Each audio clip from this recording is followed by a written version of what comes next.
जब भी दोस्तों कोई भी इंसान या मनुष्य मर जाता है तो सबसे बड़ा दुख उस इंसान को होता है जो व्यक्ति उससे सबसे ज्यादा प्यार करता है। लेकिन सच्चाई तो यह है कि आजकल सच्चा प्यार एक दिखावा सा रह गया है। सच्चा प्यार का दिखावा करके कई ऐसे लोग होते हैं जो कि महिलाओं के शरीर से खेलते हैं। आजकल पति पत्नी में भी एक सच्चा प्यार नहीं दिखता है। आजकल आधुनिक समय आ चुका है जिसमें दोस्तों जो भी व्यक्ति एक दूसरे से प्यार करता है तो वह सच्चा प्यार न करके उसकी संपत्ति जायदाद और उसके जिस्म से करता है। आज भी इस दुनिया में कई ऐसे लोग हैं जो गलत तरीके के प्यार में फंस जाते हैं। जैसे कई पुरुष ऐसे होते हैं ऐसी महिला से शादी कर लेते हैं जो कि चरित्रहीन महिला की श्रेणी में आती है। ऐसे में उसे चरित्रहीन महिला से शादी करने के बाद पुरुष में तनाव की स्थिति पैदा हो जाती है और वह पुरुष घुर घुर कर जीने लगता है, क्योंकि जो चरित्रहीन महिला होती है इसका एक मर्द न होकर कई ऐसे मर्द होते हैं जिसके साथ वह संबंध बनाती रहती है। और इसी कारण से जो पति होता है उसकी मानसिक स्थिति बहुत बिगड़ जाती है जब अपनी पत्नी को कई मर्दों के साथ संबंध बनाते हुए देखता है। और अंत में जो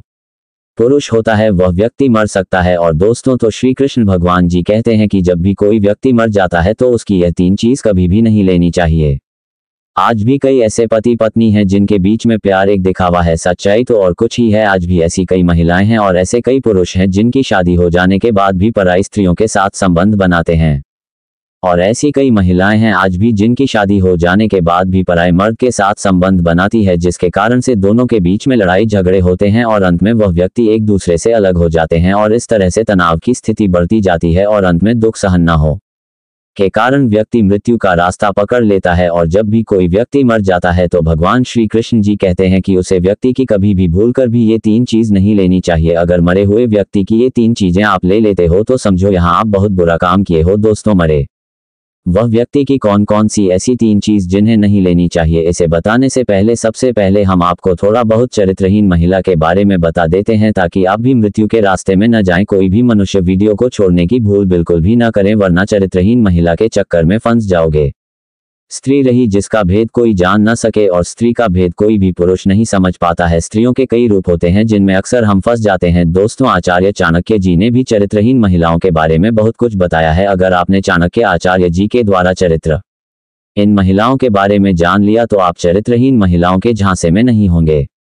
कई बार पुरुष चाणक्य की इन बातों को ध्यान में नहीं रखता है और चरित्रहीन महिलाओं के चक्कर में फंस जाता है और जिसके कारण से वह व्यक्ति पूरी लाइफ जिंदगी बेकार कर लेता है चरित्रहीन महिलाओं के चक्कर में। दोस्तों, चाणक्य नीति कहती है कि महिलाओं को समझना मुश्किल है, इसलिए कहा गया है कि संसार में नारी को कोई न जाने रे चरित्र तो दे न जाने वाली। चाणक्य नीति के अनुसार स्त्री को कोई नहीं समझ सकता। भारत में महिलाओं को देवी के रूप में उच्च दर्जा दिया गया है। स्त्री का स्वभाव व चाल चलन हमें उसके चरित्र के बारे में काफी कुछ जानकारी दे है। ऐसी महिलाएं किसी की इज्जत नहीं कर पाएंगी और ज्यादा अपशब्द का उपयोग करती है। हिंदू धर्म में महिलाओं को देवी का दर्जा दिया जाता है।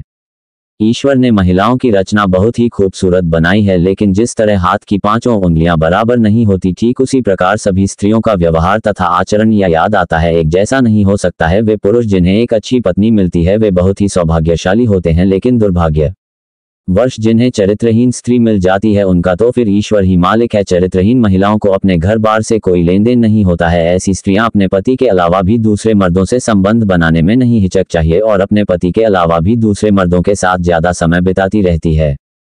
वीडियो में आगे बढ़ने से पहले बजरंगबली जी, जो भी भक्त इस वीडियो को देख रहा है उसके घर में सुख समृद्धि आए, उसके घर में कोई भी परेशानी नहीं आए और पूरा परिवार सुख शांति से अपना जीवन यापन करें। दोस्तों, अगर तुम में से कोई जय जय बजरंगबली जी को मानता है तो अगर सच में ही भक्त हैं आप इस वीडियो को लाइक कर नीचे कमेंट बॉक्स में एक बार जय जय बजरंगबली लिख देना। जो भी भक्त कमेंट बॉक्स में जय जय बजरंगबली लिखता है तो उसके मन में जो भी मनोकामना है वह पूरी कर देना। दोस्तों, गरुड़ पुराण में भगवान श्री कृष्ण ने गरुड़ जी को मृत व्यक्ति की ऐसी चीजों के बारे में बताया है जिनका इस्तेमाल किसी भी जीवित व्यक्ति को नहीं करना चाहिए। भगवान श्री कृष्ण कहते हैं कि प्रकृति का नियम है कि जिसका भी जन्म हुआ है उसकी मृत्यु भी निश्चित ही है। मृत्यु ऐसा सत्य है जिसे कोई भी नकार नहीं सकता है। मृत्यु निकट आने पर मनुष्य को अपने शरीर का त्याग अवश्य ही करना पड़ता है और शरीर के साथ वह व्यक्ति सभी भौतिक वस्तुओं का भी त्याग कर देता है। अर्थात मनुष्य मृत्यु के पश्चात इस मृत्युलोक की कोई भी वस्तु अपने साथ लेकर नहीं जा सकता है। उसके साथ केवल उसके पाप और पुण्य ही जाते हैं। यदि किसी मनुष्य ने अपने जीवन काल में पाप से अधिक पुण्य किए हैं तो उसे मृत्यु के समय कोई कष्ट नहीं होता है और उसके प्राण सहज गति से निकलते हैं। लेकिन जिस व्यक्ति ने जीवन भर पाप किए हो उसकी मृत्यु बहुत दर्दनाक होती है, उसे मृत्यु के समय बहुत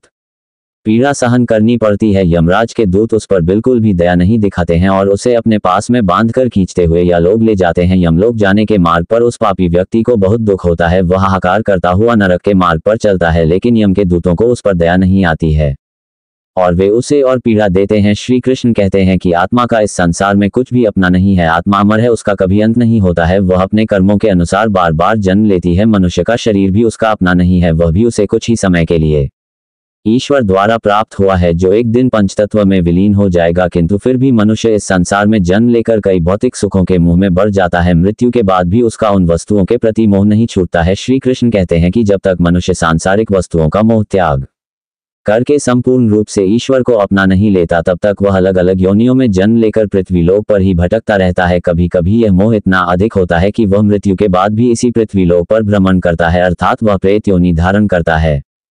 श्री कृष्ण कहते हैं कि यदि किसी मनुष्य की अकाल मृत्यु हो जाती है तो वह भी प्रेत योनि में चला जाता है और प्रेत योनि में वह अपने ही परिवार के लोगों को दुख देने लगता है। कई बार हम अपने मृत परिजनों की वस्तुओं को उनकी याद में अपने पास रख लेते हैं या उनकी वस्तुओं का उपयोग भी करने लग जाते हैं, लेकिन गरुड़ पुराण के अनुसार हमें मृत व्यक्ति की कुछ वस्तुओं का उपयोग कभी नहीं करना चाहिए, क्योंकि इन वस्तुओं के साथ उस मृत व्यक्ति की ऊर्जा जुड़ी हुई होती है। उस मृत व्यक्ति का उन वस्तुओं के प्रति मोह बहुत अधिक होने के कारण वह मृत्यु के बाद भी उन वस्तुओं से जुड़ा रहता है और यदि कोई इन वस्तुओं का प्रयोग करता है तो उसे कई परेशानियों का सामना करना पड़ता है। वह मृत आत्मा उसे कई प्रकार से कष्ट देने लगती है। इसलिए किसी भी मनुष्य को मरे हुए व्यक्ति की चीजों का इस्तेमाल कभी नहीं करना चाहिए। चाहे तो आप उन वस्तुओं को संभाल कर अपने घर में रख सकते हैं अथवा ऊंची को नदी के जल में प्रवाहित कर सकते हैं, लेकिन भूल से भी उसकी वस्तुओं का इस्तेमाल नहीं करना चाहिए।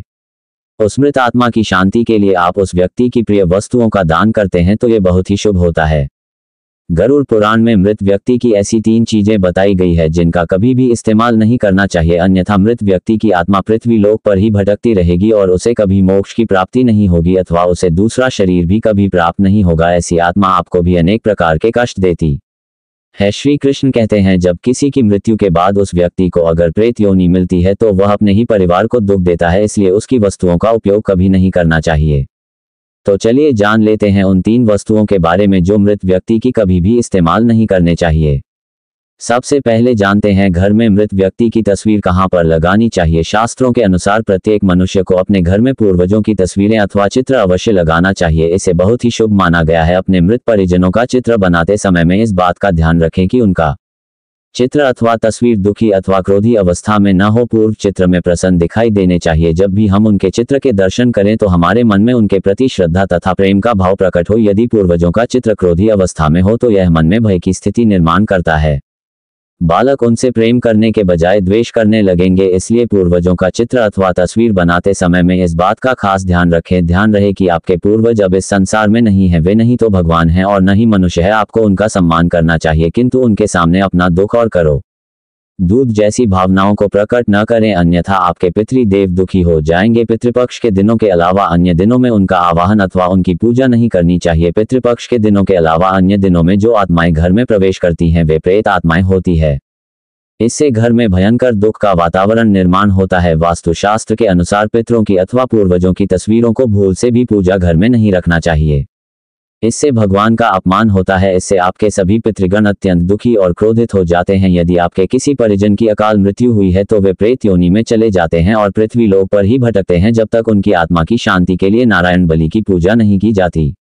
तब तक वे प्रेत आत्मा बनकर अपने ही परिवार के लोगों को परेशान करते हैं। ऐसे में आपको उनकी तस्वीरें घर में नहीं लगानी चाहिए और पितृपक्ष में उनका श्राद्ध भी नहीं करना चाहिए। पितरों की तस्वीरें सदैव ही उत्तर दिशा की दीवार पर लगानी चाहिए ताकि उनका मुख दक्षिण दिशा की तरफ होना चाहिए। इसके अलावा अन्य किसी भी दिशा में पितरों की तस्वीरें लगाना अशुभ माना गया है। खासकर ईशान कोण में मित्रों की तस्वीरें भूल से भी नहीं लगानी चाहिए। पितृ पक्ष में भी पितरों के लिए किए जाने वाले सभी कार्य दक्षिण दिशा की तरफ मुख करके करना चाहिए।